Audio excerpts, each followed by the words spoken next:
I got that animal ambition. I got that animal ambition. I got that. What's up, y'all? Smoak here. What's good? In this video, I'm gonna be watching 10 WWE wrestlers who fell off from the face of the earth. There's gonna be time where people will break out in WWE, whether it's like main event or mid card, whatever gets you noticed in that company. And then when they leave or get released or whatever the case may be, they may disappear from the public eye. Like for example, I guess you could say Alex Riley. After WWE, not sure what he been doing. Independence, or probably got away from the business and just did elsewhere. Ted DiBiase is another one. He stopped wrestling after WWE and did his own thing. I don't remember if it was real estate or whatever, but he's in a dire situation right now involving fraudulent, unfortunately. So yeah, let's watch this video. When a wrestler leaves a major promotion such as WWE, it's common for them to explore their options and either perform for another wrestling company such as AEW or Impact Wrestling, or sometimes enter a brand new avenue such as acting. However, it's occasionally the case that a wrestler disappears from the public limelight following their WWE tenure, with their wrestling career either fading into the background or that wrestler trying to return to its so-called normal life. Join us now as WrestleAmy looks at 10 WWE wrestlers who fell off the face of the earth.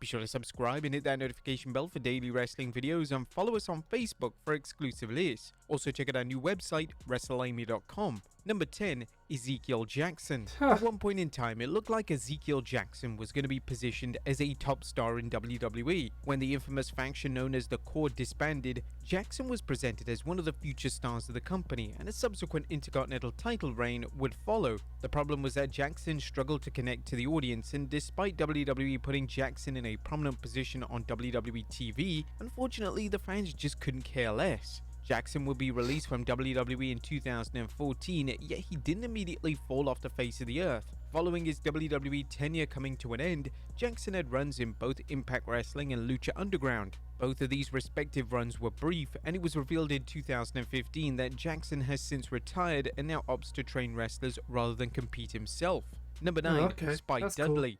Spike Dudley is one of the more underrated stars that have stepped into a WWE ring. Spike had the ability to get over with the audience, no matter if he was being slammed through several tables or he was a cutthroat heel who is bossing the Dudley Boys around. Spike was a truly fantastic talent, and it's hardly a surprise that everyone who ever worked with Spike had nothing but praise for the former Cruiserweight champion. When Spike retired in 2015, sightings of Spike went quiet, as he wasn't exactly a frequent user of social media, so it was difficult for fans to keep up with what he was up to. Spike would resurface a number of years later on WWE's digital show The Bump, and the response on social media to Spike was overwhelmingly positive. That's cool. Spike has decided to stay out the public spotlight, which is of course completely understandable, and these days instead of taking dangerous bumps on Raw and SmackDown, Spike works in the world of finance. Number 8, Adam Rose.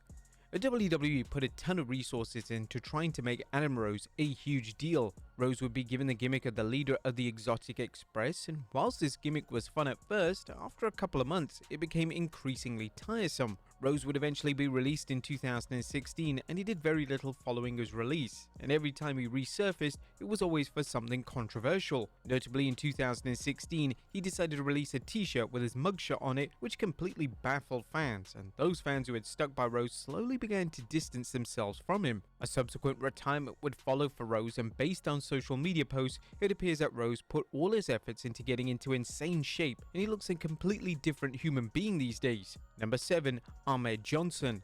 During the mid to late 90s, Ahmed Johnson was without a doubt one of the most popular talents on the roster with the fans, yet behind the scenes, Johnson wasn't exactly the most likable person in the world. Unfortunately, his wrestling career began to fall apart when he departed WWE in 1998. When he resurfaced in WCW, he'd put on considerable amount of weight, and his character, which saw him linked to Harlem Heat, was never going to light the world on fire. Johnson would decide to retire in 2003, and in the past 2 decades, he's cut ties with the wrestling industry completely. Outside of the occasional shoot interview, he prefers to keep himself private, and in terms of occupation following his retirement, he would study for a criminology degree in Houston, Texas. That's Number cool. 6, Austin Aries. For the longest time, Austin Aries had great success in whichever promotion he landed in. However, in recent years, the perception of Aries has drastically shifted, and he's now completely fallen off the face of the earth. Whilst Aries' in-ring ability can't be questioned, his behavior and attitude outside of the ring has led to rampant criticism, so much so that he has zero presence in the modern day wrestling space. He would previously spend hours a day arguing with fans over political issues and was also named in the 2020 Speaking Out movement. Aries has yet to wrestle a single match in 2023, and it looks like he's taken a step back from pro wrestling. His last in-ring appearance came for the Wrestling Cade promotion in 2022, and when he was announced for the aforementioned show, fans on social media were quick to condemn the promotion for booking such a problematic figure.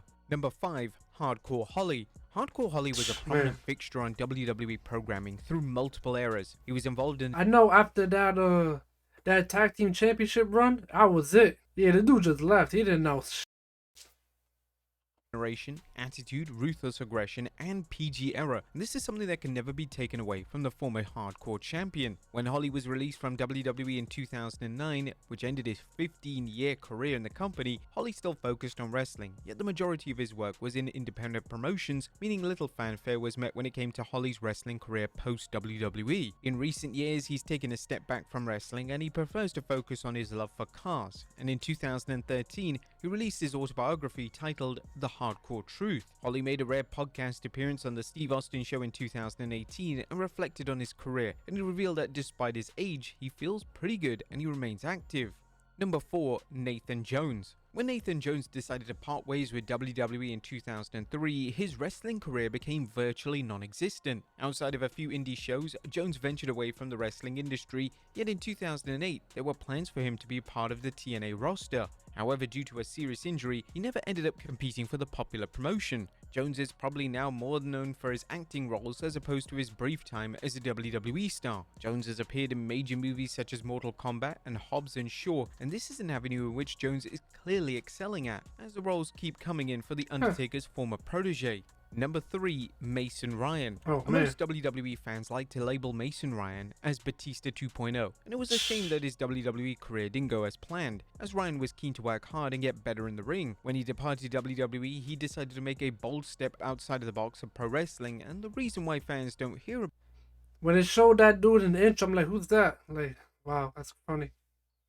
About Ryan is because he's working for Cirque du Soleil as an archer. WWE.com would catch up with a former New Nexus member for an interview back in 2016, and this is what he had to say in regards to his new profession. There are 2 or 3 fight scenes in the show itself, so obviously having my WWE training for many years helped a lot. What's great about the show as well is that they've welcomed me in and they haven't seen me as a newcomer. They see me as someone who can help and add something to the show. They've been open to my ideas, they've asked for my ideas. I've had a lot of input on the fight scenes that I have. We have some of the most talented athletes in the world here, and they come from all different backgrounds, but I feel like coming from the WWE that I bring something different than what they have. We have an amazing product. Number 2, Mr. Kennedy / Mr. Anderson. A WWE letting go of Mr. Kennedy in 2009 was one of the more controversial firings. However, Kennedy, using the name of Mr. Anderson, managed to find success in Impact Wrestling, as a former WWE star would go on to become world champion on 2 separate occasions. Sadly, despite the initial success, he departed Impact on bad terms, as it was said that Anderson failed an on-the-spot drug test, and ever since his release, Anderson hasn't been a prominent figure within the wrestling industry.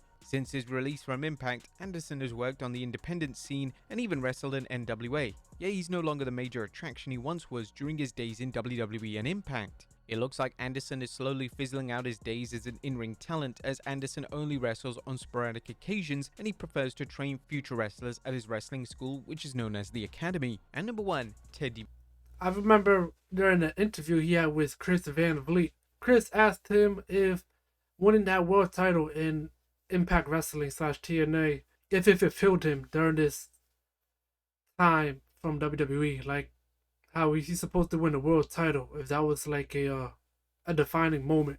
He said no, simply because, you know, the status of the company considering is much smaller compared to WWE, which makes sense, and I don't blame him. Yeah. And it was a good start too in TNA at the time. You know, you can only go so far with that company, like to be a major attraction compared to WWE. DiBiase.